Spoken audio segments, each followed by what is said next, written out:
mean, as you said, projections are quite dire, really, particularly when you see that the sea level increases per time, and Lagos is just about 1 meter plus above sea level. In fact, some areas are maybe below sea level, so clearly we need to start acting. In fact, now we're smack in the middle of this, and we've seen the state governments with some activities, and you referenced one of it, demolishing buildings, trying to widen the channels and the rest. But you said something quite important, because you're not just opposition leader, you're also an architect. So it's like taking that you have the expertise and the experience with these sorts of things. So indiscriminate sand filling, and obviously this has been on for decades, clearly. So we've seen buildings come up and people are staying there. In fact, people have forgotten that anything happened. They don't even know the history. So if that has happened for a long time and we need to reverse it, do you then subscribe to demolishing some of these buildings? I feel that the solution for this now, look at Lagos as it is, then create a channelization of water, right? A lot of these canals are not channeled, right? You have even the one at Odoyalaro, it's not channeled. There is no border, there's no boundary for it, right? So we need to invest in channeling all our canals. And if you have sand filled in a certain place and it's blocking water, we need to have a canal that will go through that place. So do you mean that leave the house? I'm talking about wetlands now, because you're heavy on that, wetlands that have been sand filled and concretized. So obviously they can't soak in that water anymore. So are you saying leave those buildings that were built obviously illegally with connivance from people in government? We must say that. Thank you. Leave those buildings and then try to find another route, or just do what is meant to be done, right? Allow the water pass through that, and that will mean demolishing those buildings. I don't subscribe to demolishing any building. I don't subscribe to that, because you see, water does not have any need. Channel it to go where it's supposed to go.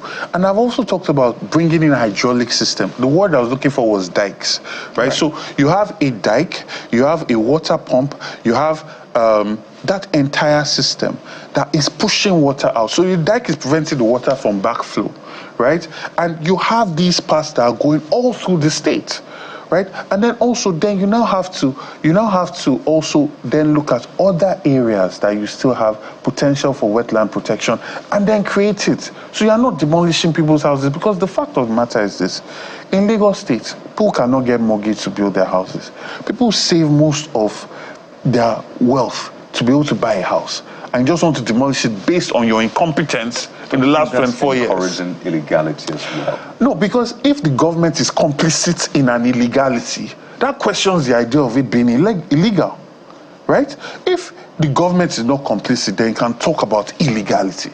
But there is no way a building will go past foundation level and the government is not complicit in it in some way, shape, or form. So basically leave those buildings. Leave it and create channels of water that will go through that same site. For instance, I want to see a channel, a wide, about 9 to 10 meters wide channel that will go through Ilubirin, right?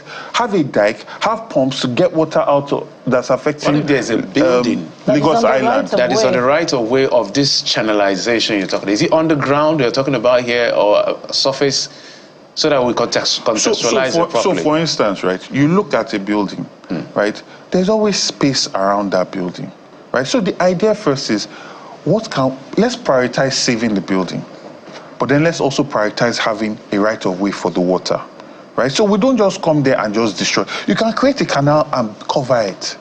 So if there's a car park, you create a canal, deep canal, right? Cover it, and cars can still park on top of it. But would there be long-term consequences for the building in question? So it depends. If you channel the water, right, and ensure that the waterproofing is done, right, all the way down, it should not affect the building structurally, right? It should not affect it structurally. And these are also things that the engineers will have to, that will be part of their priority. We are channeling this thing, we do not want it to structurally affect this building. And then the engineer will give specifications for how that canal is going to be able to be built and how it's going to flow. My point is, there must be a human face to whatever solution we are looking for, because at the end of the day, the government and development is here to serve the people. But who pays for it? Now, that is the question. Government has shown itself incompetent in this situation that even allowed for this situation to happen in the first place. For instance, the way Ilubirin is affecting Adenja daily, who is responsible for that, right?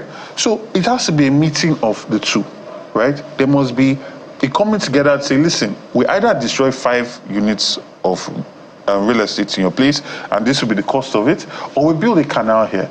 The government, recognize my complicity in this, so I'm going to come in 50%, you come in 50%, and we build it, right? That's the approach I would use. I know that it might not be conventional, but the point is, the government is complicit in this failure. They cannot just go around scot-free.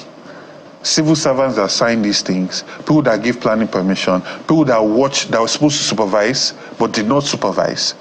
And then all of a sudden, the only person that's paying for it are the people that live in that residence. That's not just.